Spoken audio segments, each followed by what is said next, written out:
Dear student, इस video lecture में हम लोग 12th क्लास बिहार बोर्ड के लिए जो मोस्ट इम्पॉर्टेंट सब्जेक्टिव क्वेश्चन कर रहे हैं उसका ये छठा वीडियो है।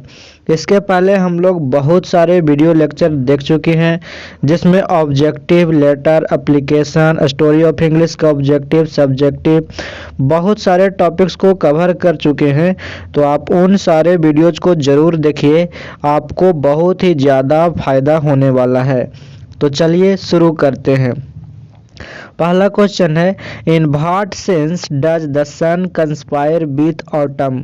क्वेश्चन पूछ रहा है कि किस सेंस में जो सन है, जो सूर्य है, वो ऑटम के साथ षड्यंत्र रचता है। तो मैंने आपको बताया था टू द ऑटम में, ये वाला समझाया था। अब यहाँ पे आंसर को समझिएगा। कहता है द सन कोऑपरेट्स, जो सन है वो कोऑपरेट्स करता है, मतलब सपोर्ट करता है, हेल्प करता है ऑटम को, with autumn in maturing grapes and apples. तो यहाँ पे आंसर में ये बताया गया है कि जो सूर्य है ना, जो धूप है, बेसिकली यहाँ पे सन का मतलब धूप से है। तो कहता है कि ऑटम के साथ मिलकर एक ऐसा षड्यंत्र रच रहा है जिसमें वो ग्रेप्स यानी अंगूर के जो लताएं हैं, अंगूर के जो फ्रूट्स हैं और जो एप्पल्स हैं उनको मैच्योर कर रहा है, उनको पका रहा है, उनको पूरी तरह से मतलब बिग साइज इनको प्राप्त करवा रहा है, इनके फलों को। आगे लिखा हुआ है हेयर द वर्ड कंस्पायर। ये क्वेश्चन पूछ सकता है कि टू द ऑटम में जो वर्ड आया है कंस्पायर, इसका मतलब क्या है। तो याद रखिएगा, इसका मतलब है प्लान बनाना, षड्यंत्र रचना, योजना बनाना। तो यहाँ पे कह रहा है conspire has not been used in it negative sense. तो यहाँ पे कह रहा है कि जो कंस्पायर जो शब्द है ना, ये यहाँ पे इस पोएम में निगेटिव सेंस में प्रयोग नहीं हुआ है। यहाँ पे पोएट ने यूज किया है कौन से सेंस में, पॉजिटिव सेंस में, जो कहता है कोऑपरेटिंग करने के लिए या फिर एग्री करने के लिए। मतलब कोई भी काम हो रहा है उस काम को मदद में लाने के लिए या फिर उस काम के सहमति के लिए, उस काम को एक दूसरे से सपोर्ट करने के लिए यूज किया गया है। दूसरा क्वेश्चन है how are autumn and summer related to spring. अब क्वेश्चन ये पूछ रहा है कि जो ऑटम और जो समर है वो स्प्रिंग से कैसे रिलेटेड है, और ये पूछा है बिहार बोर्ड 2021 में पूछा हुआ क्वेश्चन है। तो कहता है spring precedes autumn but autumn is not tinged by any regret for spring nor is troubled by the approaching winter. Summer follows spring, the best season in England. अब यहाँ पे बता रहा है कि जो ऑटम है वो स्प्रिंग प्रीसीड्स करता है, मतलब जो स्प्रिंग है वो ऑटम के पहले आता है। लेकिन जो ऑटम है ना वो उसमें कोई ऐसा टेंज नहीं है, कोई ऐसी रेग्रेट नहीं है स्प्रिंग के लिए कि उसको वो आगे विंटर को अप्रोच करने में, मतलब जो आगे का जो सीजन विंटर आएगा उसमें वो कोई बाधा डालता है। समर फॉलोज स्प्रिंग, मतलब पहले समर आता है, समर के बाद स्प्रिंग आता है। तो वही कह रहा है कि समर है जो स्प्रिंग को फॉलो करता है। The best season in England, और ये जो है इंग्लैंड में सबसे बेस्ट सीजन है। ठीक है, आगे बढ़ने से पहले मैं बता दूं 12th क्लास बिहार बोर्ड के लिए पूरे सिलेबस को कवर करते हुए मैंने एक गेस पेपर बनाया है। इस गेस पेपर का सबसे खास बात है कि इसमें सिलेक्टेड और इम्पोर्टेंट क्वेश्चन डाले गए हैं जिसको आप कम समय में जल्दी जल्दी रिवीजन करके पूरे सिलेबस को आप बार बार यानी 4 से 5 बार रिवाइज कर सकते हैं। और अगर आपने इसको 4 से 5 बार रिवाइज कर लिया तो आपके एग्जाम में 90 से ज़्यादा मार्क्स लाने से कोई नहीं रोक सकता है। तो अगर आप इस गेस पेपर को लेना चाहते हैं तो वीडियो के डिस्क्रिप्शन बॉक्स में या फिर नीचे कमेंट बॉक्स में इनका लिंक है, वहां से क्लिक करके आप ले सकते हैं। नेक्स्ट क्वेश्चन है who are depicted as friend in the first two lines। अब कहता है कि टू द ऑटम में कौन है, कौन कौन जो है जिनको चित्रित किया गया है दोस्त के रूप में पहली 2 लाइंस में? तो आपको पता है सन और ऑटम को बताया गया है। कहता है इट इज द सन, वो सन की बात की गई है। हु इज डिपिक्टेड, कहता है जिसको चित्रित किया गया है एज अ फ्रेंड, एक फ्रेंड के रूप में, ऑफ द ऑटम सीजन, और किसके फ्रेंड के रूप में? तो ऑटम के। In the first 2 lines of the poem because it helps fruits and flowers to ripe during the season. कहता है इसका दोस्त इसीलिए बताया गया है क्योंकि जो ये सन है ना, ये फ्लावर और फ्रूट को, मतलब फूलों और फलों को पकने में मदद करता है। कहता है व्हाट हैपेंस इन ऑटम, अब ऑटम में क्या होता है? तो इस पोएम में बहुत सारे जो प्रोसीजर हैं, जो एक्शन हैं, वो बताए गए हैं। तो आपको यहाँ पे उस सारे एक्शन को याद रखनी है क्योंकि क्वेश्चन यहाँ से ऑब्जेक्टिव टाइप भी बन सकता है और सब्जेक्टिव में भी बन सकता है। तो कहता है the season had a lot of mist, तो जो ये ऑटम है, ऑटम का जो सीजन है इसमें बहुत सारा मिस्ट होता है। मिस्ट आप जानते ना, धुंधला जो कोहरा होता है ठंडी के दिनों में, अभी आप देखते होंगे, तो उसी को कहते हैं mist. But it is the season of which fruit ripen, लेकिन ये ऐसा सीजन है जिसमें जो फ्रूट्स होते हैं वो पूरी तरह से पक जाते हैं। Grapes and apples become mature, और जो ग्रेप्स और एप्पल के जो फ्रूट्स होते हैं वो मैच्योर हो जाते हैं, मतलब पूरी तरह से बिग साइज में आ जाते हैं। कहता है vine creepers are loaded with bunches of grapes, और जो अंगूर की जो लताएं हैं वो अंगूर से पूरी तरह से लद जाते हैं। द सेल्स ऑफ, ये जो सेल्स क्या है, मैंने आपको पोएम पढ़ाया था उसी समय बताया था कि इंग्लैंड में एक प्रकार की जो विशेष प्रकार की फ्रूट होती है उसको हम कहते हैं हैजल, और हैजल की सेल की बात यहाँ पे हो रही है। तो कहता है कि the shells of hard nut swell, मतलब जो सेल है वो पूरी तरह से स्वेल हो जाता है। देखिए ये स्वेल किया हुआ नहीं है, ऐसे समझ लीजिए ये पूरी तरह से बिग साइज में आ गया, जितना बड़ा फ्रूट हो सकता है पूरी तरह से मैच्योर हो गया है। तो वैसी बात को यहाँ पे कहा जा रहा है। सर्टेन वेराइटीज ऑफ फ्लावर, और कुछ जो वेराइटीज ऑफ फ्लावर की वो क्या होता है, पूरी तरह से वो भी फलने फूलने लगता है। कहता है बीज, जो मधुमक्खियाँ हैं वो हनी को कलेक्टेड करने लगती है, संग्रहित करने लगती है स्टिकी हाइव्स में। हाइव्स आपको पता है मधुमक्खियां के छत्ता को बोलते हैं। There is a store of corn in the field, और यहाँ तक जो फील्ड होता है वहाँ पे जो फील्ड में स्टोर बनाया जाता है, आप यूँ कहें कि उन फसलों का भंडारण किया जाता है। रीपिंग की जाती है, रीपिंग आप समझ रहे होंगे। रिप का मतलब होता है फसलों को हार्वेस्ट करना। जैसे अगर हम अपने इंडिया में बात करें तो गेहूं का फसल अभी लगेगा, है ना, या फिर लग भी गया होगा, तो उस गेहूं जब पूरी तरह से पक जाएगा तो वो रीप होगा, मतलब उसको हम अपनी भाषा में बोलते हैं गेहूं को काटना, है ना, तो उसको रीप करते हैं।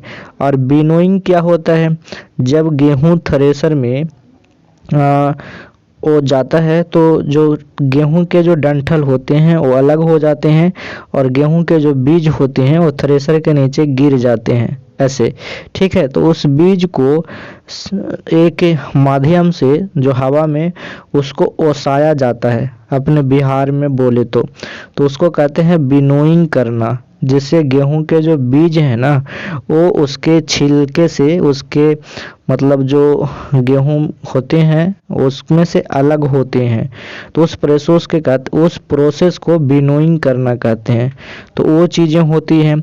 साइडर प्रेसिंग, साइडर प्रेसिंग क्या होता है, जैसे एप्पल जो होता है तो एप्पल का जूस निकाला जाता है, ठीक है, वेरियस और बहुत सारे एक्शन होते हैं यहाँ पे।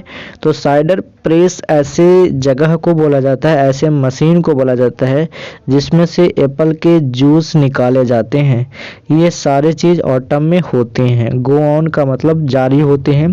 कहता है the sound of various words, और बहुत सारे चिड़ियाँ जो होते हैं, जो वर्ड्स होती हैं उसके जो आवाज़ होते हैं वो भी ऑटम में सुनाई देते हैं।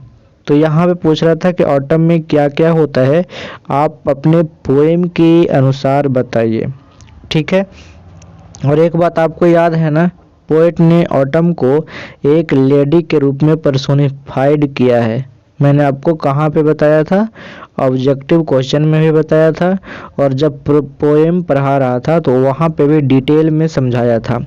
कहता है season of mist and mellow fruitfulness, close bosom friends of the maturing sun. अब यहाँ पे ये दो लाइन को एक्सप्लेन करना है। तो सबसे पहले तो लिखना है कि this line has been taken from the poem to the autumn which has been composed by, किसने कंपोज किया है, तो जॉन कीट्स। अब उसके बाद लिखना है कि यहाँ पे क्या बात हो रही है। तो मैंने लिखा the poet is talking about autumn. तो कभी यहाँ पे ऑटम की बात करता है। He briefly describes the season and immediately jumps into personification. तो कहता है कि वो पहले क्या करता है, सीजन को वो ये डिस्क्राइब करता है, वर्णन करता है, उसके बाद वो तुरंत से पर्सोनिफिकेशन करता है ऑटम को एक लेडी के रूप में।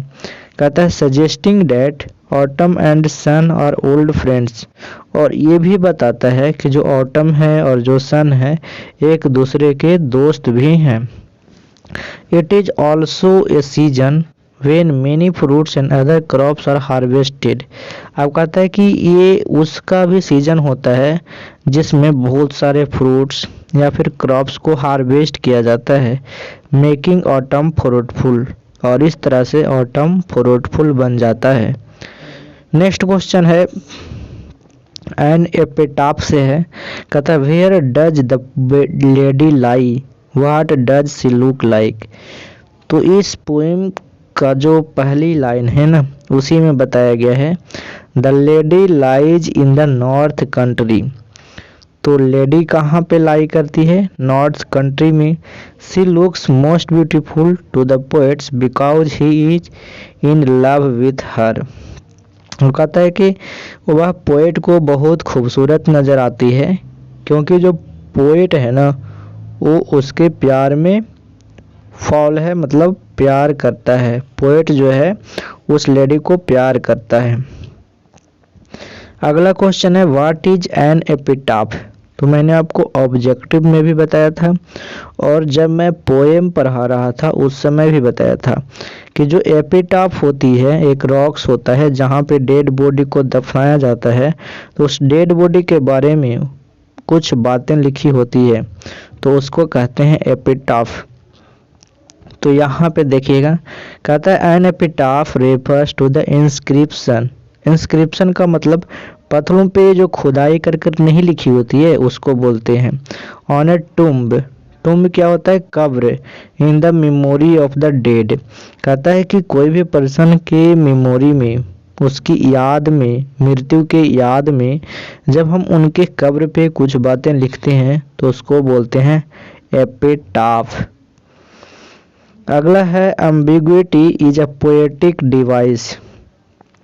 अब मैं आपको बता दूं बहुत सारे जो पोएट होते हैं ना उनको लिखने की एक स्टाइल होती है, मतलब पोएम को तो बहुत सारे स्टाइल है, तो उसमें एक स्टाइल है एम्बिग्विटी, है ना। तो कहता है ये एक पोएटिक डिवाइस है जो कि यूज्ड किया जाता है which is use to suggest more than one meaning. तो इनके बहुत सारे मीनिंग होते हैं, एक से ज़्यादा मीनिंग होते हैं। अपने भाषा में भी हम लोग कभी कभी डबल मीनिंग वाले शब्द का प्रयोग करते हैं, तो कुछ उसी तरीके का ये भी है। कहता है comment on the ambiguity in the use of word light in the second line of the poem. तो कहता है कि कविता के दूसरी लाइन में जो लाइट शब्द का प्रयोग हुआ है, जो लाइट वर्ड का प्रयोग हुआ है उसके बारे में बताइए। तो मैंने आपको पोएम पढ़ाया था, उस समय डिटेल में बताया था। यहाँ पे देखिएगा, कहता है light is an adjective means several thing. कहता है लाइट एक एडजेक्टिव है जिसका मतलब बहुत सारा चीज़ है, जैसे जेंटल, निम्बल, फ्लेवरस, इनकंसिडरेट, उसके बाद है अनबर्डन्ड। ये सारा इसका मतलब है। Of these the first two date have positive meaning are inapplicable to the lady. तो यहाँ पे बेसिकली मैंने आपको वहीं पे बताया था कि जो लाइट वर्ड है ये पोएट का जो मतलब जो लेडी है ना, उसके बारे में बताता है कि उसकी जो स्टेप है, जो चलने की कदमों की जो आहट है, वो बहुत ही लाइट है, बहुत ही हल्की है, और उसका दिल भी बहुत काइंड है ना। ऐसा मतलब डबल मीनिंग ये वाला वर्ड वहाँ पे दे रहा था, मैंने आपको वहाँ भी बताया था। नेक्स्ट क्वेश्चन है what according to the poet are the two qualities of beauty. तो यहाँ पे कहता है कि पोएट के अनुसार जो उस औरत की दो सुंदरता कौन कौन सी है। तो कहता है according to Walter de la Mare beauty vanishes and beauty passes. मतलब वाल्टर डिलामेयर के अनुसार जो सुंदरता है वो गायब हो जाती है, एक दिन खत्म हो जाती है। Vanish and pass both mean coming to an end. कहता है चाहे तो वो गायब हो जाना, चाहे तो वो सुंदरता धीरे धीरे गुजर जाना, खत्म हो जाना, दोनों एक एंड पर आकर खत्म ही होती है। दोनों का मतलब है समाप्ति ही होना। कहता है ceasing to exist pass means undergoing change of state. अब इसका सीधा मतलब ये है कि जब कोई भी वस्तु या फिर कोई भी व्यक्ति काफ़ी सुंदर होता है तो एक न एक दिन वो वैनिश हो ही जाता है, गायब हो ही जाता है। समय गुजरने के साथ साथ उसकी सुंदरता खत्म हो जाती है। अगला क्वेश्चन है what is the poet's impression of the lady. अब कहता है कि जो लेडी का जो इम्प्रेशन है, वो पोएट्स का इम्प्रेशन लेडी के लिए कैसा है। तो कहता है द पोएट कंसिडर्स। कहता है पोएट ऐसा विचार करता है, ऐसा मानता है हर किसको, उस लेडी को, द मोस्ट ब्यूटीफुल लेडी, मतलब बहुत ही खूबसूरत औरत मानता है, but calls her light of step and heart. लेकिन वो कहता है कि ये लाइट ऑफ स्टेप है और इसका हार्ट भी है लाइट है, मतलब बहुत ही काइंड लेडी है और बहुत ही सॉफ्ट आवाज़ है इनके कदमों की। कहता है सिग्निफाइंग अनफेथफुल। कहता है ये चीज़ है ना जो सिग्निफाइंग करता है, मतलब ये आगे ऐड करता है उनकी अनफेथफुल को। ठीक है। अगला क्वेश्चन है in the poem an epitaph what will happen when the poet dies. अब कहता है कि कविता एन एपिटाफ में क्या होगा जब पोएट मर जाएगा। तो इस कविता में ही लिखा हुआ है कि when I crumble who will remember. तो कहता है there will be no one to remember the lady of the best country after the death of the poet. तो कहता है कि कवि के मर जाने के बाद कोई भी नहीं होगा इस दुनिया में जो उस बेस्ट कंट्री के उस खूबसूरत औरत को याद कर पाएगा। अब यहाँ पे कहता है एक्सप्लेन द फॉलोइंग लाइंस। तो आपको पता है पूरे बुक का सबसे छोटी कविता है, यही कविता है, 6 लाइन की कविता, और यहाँ पे इतना लाइन दिया हुआ है। ये 2018 और 2020 दो एग्जाम में पूछा हुआ है और इतना इम्पोर्टेंट है कि आपके एग्जाम में भी पूछ सकता है। तो कहता है here lies a most beautiful lady light of a step and heart was she. I think she was the most beautiful lady that ever was in the best country but beauty vanishes, beauty vanishes. अब यहाँ पे ध्यान से सुनिएगा, ये जो question है ना, इस क्वेश्चन को आपको लाइन एक्सप्लेन करना है। तो सबसे पहले लिखना है these lines have been taken from the poetry an epitaph which has been composed by Walter de la Mare. पहले तो इतना बात लिखना है, उसके बाद इस लाइन में क्या कहा गया है उसको लिखना है। तो इस लाइन में क्या कहा गया है the beautiful lady lies in the epitaph. तो पोएट उस एपिटाफ की ओर इशारा करते हुए कहता है कि here lies a most beautiful lady, मतलब यहाँ एक बहुत ही खूबसूरत औरत सोई हुई है। कहता है she is there in the memory of her beloved.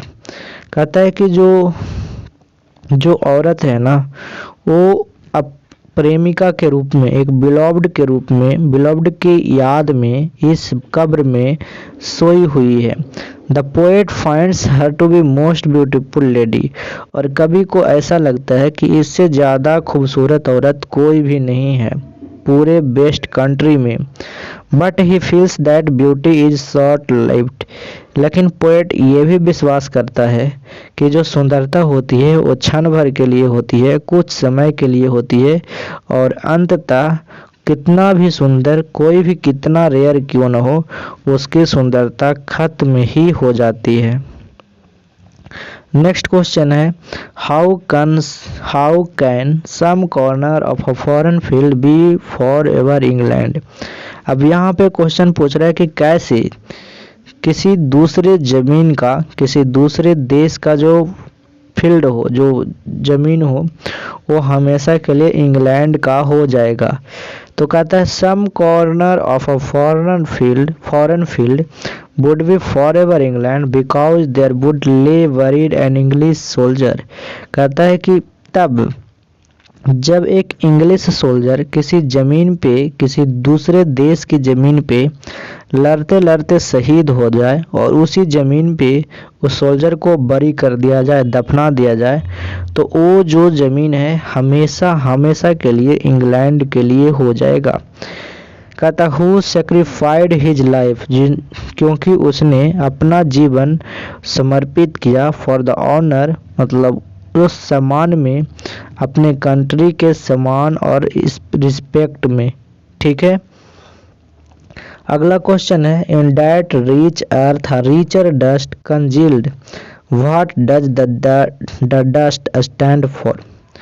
अब यहाँ पे सिंपली ये बताना है कि ये जो सेंटेंस है ना, in that rich earth richer dust concealed, इसमें जो डस्ट वर्ड है ये किसके लिए आया है। तो कहता है इट इज बिलीव्ड, ऐसा विश्वास किया जाता है कि man is made of dust, कि जो इंसान होता है वो डस्ट का बना होता है और उसे मरने पर वो डस्ट में बदल जाता है। तो वही लिखा हुआ है he returns to the dust after his death. Here the dust stand for the soldier who would be buried in the foreign country in the event of his death in the battlefield। तो कहता है कि hair जो dust है ना, ये soldier के लिए डस्ट का प्रयोग हुआ है जो कि बरीड किया जाएगा जब उसकी मौत लड़ते हुए बैटलफील्ड में किसी दूसरे विदेशी देश के जमीन पर हो जाता है। कहता he calls the place rich, और उस जगह को, उस जमीन को वो बहुत ही रिच बताता है, मतलब बहुत ही पावन पवित्र बताता है। But his own country richer, लेकिन अपने देश को और ज़्यादा पावन बताता है।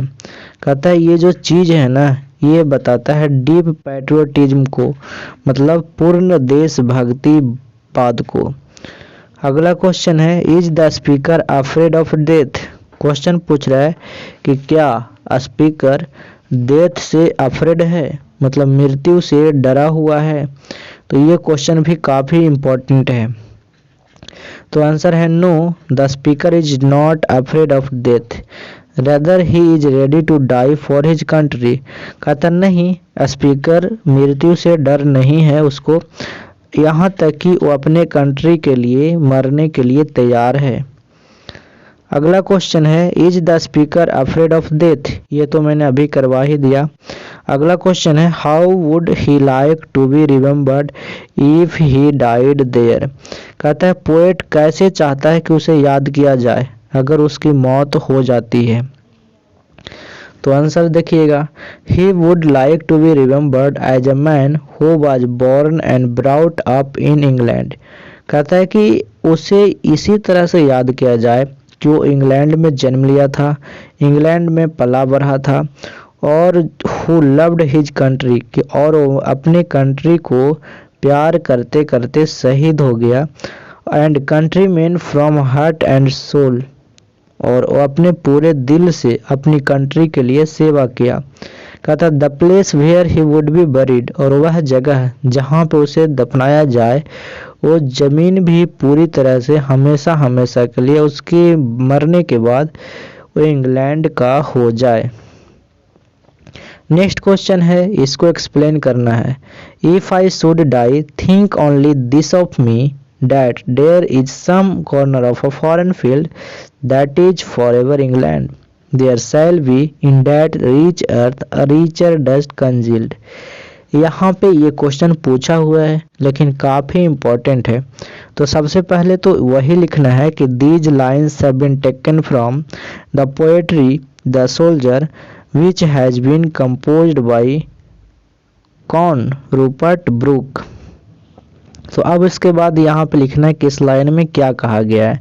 तो कहता है द पोएट एडमायर्स इंग्लैंड, तो कवि क्या करता है, इंग्लैंड की प्रशंसा करता है और अपना ग्रेटिट्यूड, जो अपना इंग्लैंड के प्रति जो उनका रिस्पेक्ट है, जो ऑनर है, जो भक्ति है, उसको एक्सप्रेस करता है।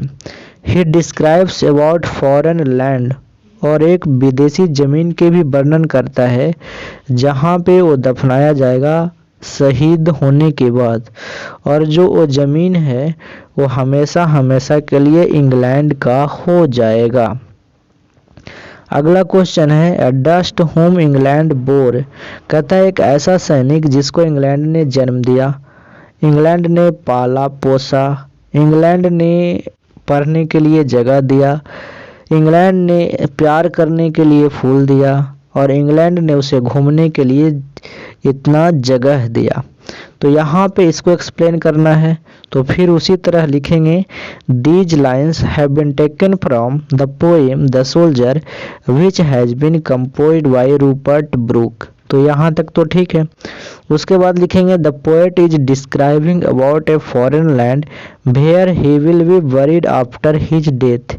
तो यहाँ पे इस लाइन में पोएट कहना चाहता है कि मैं उस जो फॉरेन लैंड होगा ना, जो उस विदेशी ज़मीन होगा जहाँ पे मुझे दफनाया जाएगा, वो हमेशा हमेशा के लिए मेरे देश इंग्लैंड के लिए हो जाएगा। तो वही बात यहाँ भी कहा गया है। नेक्स्ट क्वेश्चन है, what does the poet mean by power of levitation. तो मैंने आपको ये ऑब्जेक्टिव वीडियो में भी करवाया था और काफ़ी इम्पोर्टेंट ये क्वेश्चन है। तो कहता है the power of levitation means power to make the body light. तो पावर ऑफ लेविटेशन का मतलब है ना कि अपने शरीर को हल्का बना देना। जैसे आप कहीं पे कोई काम किए है ना और आप हल्के से निकल गए, मतलब फुर्तीला बनाना। This power is displayed by Macavity, और ये जो पावर ऑफ लेविटेशन है ये मकाबिटी के द्वारा डिस्प्लेड किया गया है पोएम में। वो क्राइम करता है और क्राइम करके ऐसे क्राइम सीन से निकल जाता है कि उसको किसी को पता ही नहीं चलता। तो इसी को कहते हैं पावर ऑफ लेविटेशन। ठीक है। अगला क्वेश्चन है, what are the adjectives that have been used to describe Macavity. अब कहता है मकाबिटी को वर्णन करने के लिए पोएट ने कौन कौन एडजेक्टिव का प्रयोग किया है। तो ये सारे याद रखिएगा, ऑब्जेक्टिव क्वेश्चन में भी पूछे जा सकते हैं।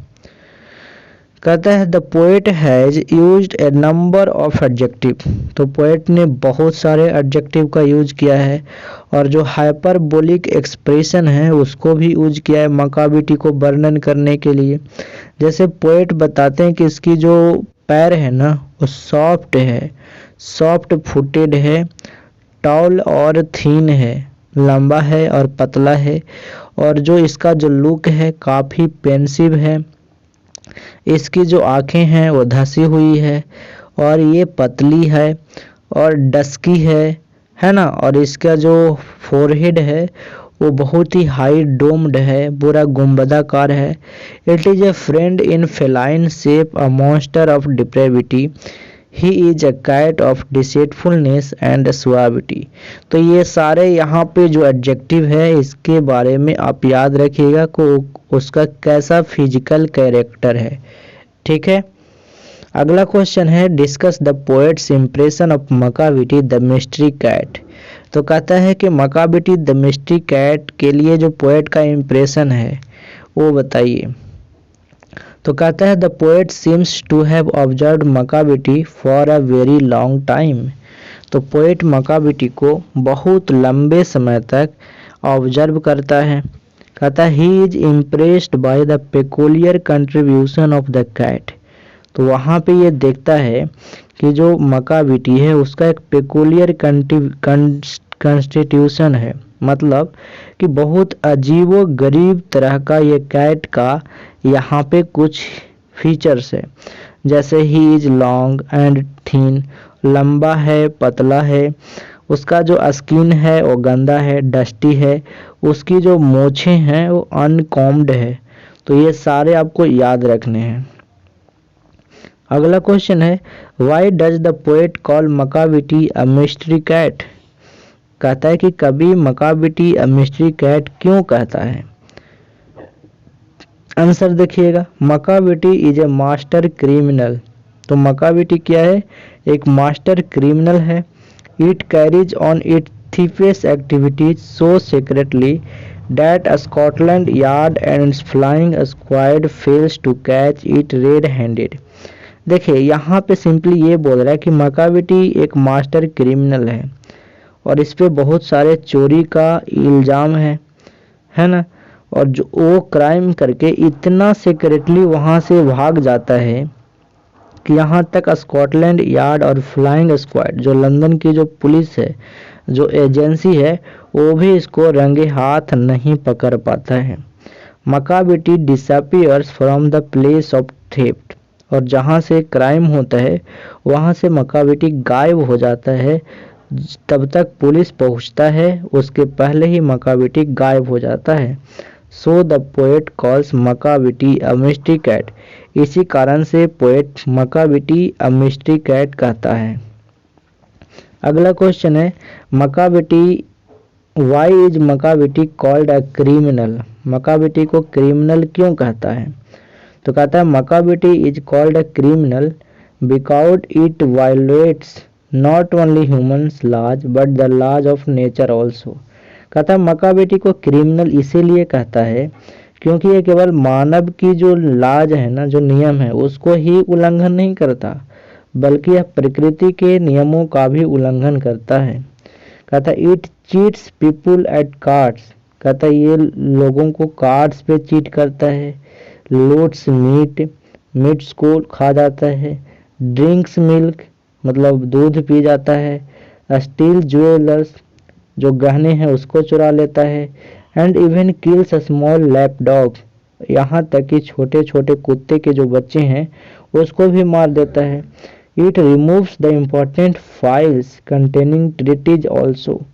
अब यहाँ पे सिंपली ये कह रहा है कि मकाविटी क्राइम करने में इतना एक्सपर्ट है इसलिए मकाविटी को क्रिमिनल कहा है। ठीक है, अगला क्वेश्चन है Macavity there is no one like Macavity. अब इसको ये क्वेश्चन 19 और 20 दोनों में पूछा हुआ है। तो देख रहे हैं लगातार पूछा गया है, 19 में भी पूछा 20 में भी पूछा, क्या पता 21 में भी पूछ दे। काफ़ी इम्पोर्टेंट क्वेश्चन है। कहता है Macavity is a mysterious cat. कहता है ये एक रहस्यमय बिल्ली है and can not be compared with any other cat, और ये दूसरे बिल्लियों से तुलना नहीं किया जा सकता। It breaks all the human laws and can not be caught, और यहाँ तक ये हर एक तरह के मानव के नियमों को तोड़ता है, उल्लंघन करता है, और ये कभी भी पकड़ा नहीं जाता है। कहता है whatever time the deed look took place Macavity wasn't there. हाँ, कहता है कि चाहे क्राइम कभी भी क्यों न हो मकाविटी नहीं उपस्थित होती, वहाँ पे नहीं मिलती। कहता the lines are from the poem Macavity the mystery cat composed by T.S. Eliot। There was no cat mischievous like मकाविटी। तो कहता है ऐसा कोई भी बिल्ली नहीं है मकाबिटी जैसा। No one could see it or catch it whenever it committed any misdeed. तो कहता है कभी भी ये गलती काम करता है तो इसे कोई भी नहीं पकड़ पाता है। तो ये थे मोस्ट इम्पॉर्टेंट क्वेश्चन। अगर आपको पीडीएफ लेना है तो Birbal Prasad sir Telegram channel को ज्वाइन करिए। इस टेलीग्राम चैनल का लिंक वीडियो के डिस्क्रिप्शन बॉक्स में या फिर टेलीग्राम पे बीरबल प्रसाद सर सर्च करके ज्वाइन कर सकते हैं। आज तक इतना ही। Thanks for watching. Bye bye. मिलते हैं नेक्स्ट वीडियो में।